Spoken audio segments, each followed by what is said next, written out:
10 years after her happily ever after, Giselle questions her happiness, inadvertently turning the lives of those in the real world and Andalasia upside down in the process.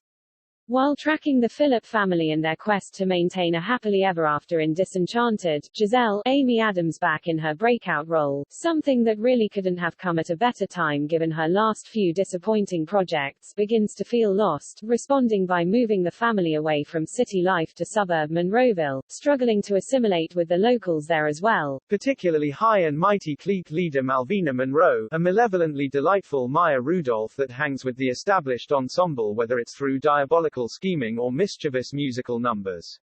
Craving a magical life again, Giselle uses a wishing wand to transform Monroeville into a fairy tale folklore town resembling a live-action Andalasia, her animated origins from Enchanted.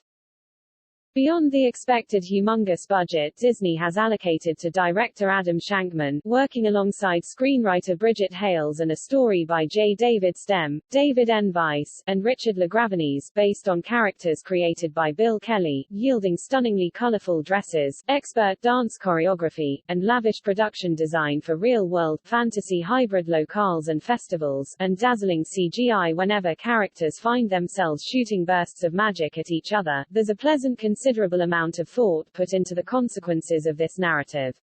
Even after the events of Enchanted, Giselle is under the impression that injecting some fantasy into the real world will solve anything. At one point, she states out loud that the scariest things one has to worry about there are ogres and nothing else. The rest of the world might be inclined to agree that fantasy trumps reality, but Disenchanted is here to boldly argue against that. As Giselle's life is thrust into turmoil in more ways than one upon making that wish. Giselle finds herself further alienated from her teenage stepdaughter Morgan, now with Gabriella Baldacchino taking over the role with rebellious force, and slipping into evil queen behavior. It turns out that such a wish has begun to corrupt her morality, shifting her into the villain of her story, which grants Amy Adams a wickedly fun acting challenge of balancing goodness with a descent into nefarious villainy.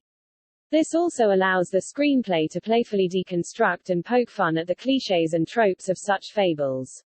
Disenchanted also parallels its predecessor, although this time, it focuses on a mother-stepdaughter relationship in terms of bloodline, memories, support, and love.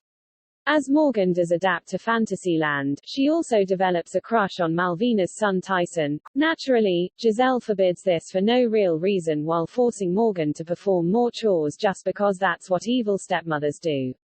Giselle's straight-faced husband Robert, a returning Patrick Dempsey, also notices that something is up.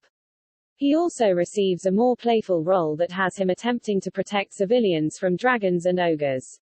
Meanwhile, Edward and Nancy come through from Andalasia to hang out and offer their assistance to Morgan when they also realize Giselle's quickly growing evil tendencies.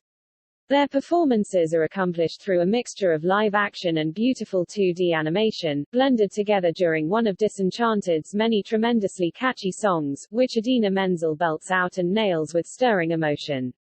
However, the highlight musical number is a sequence involving Giselle and Malvina locking horns in a duet about one-upping each other in evilness.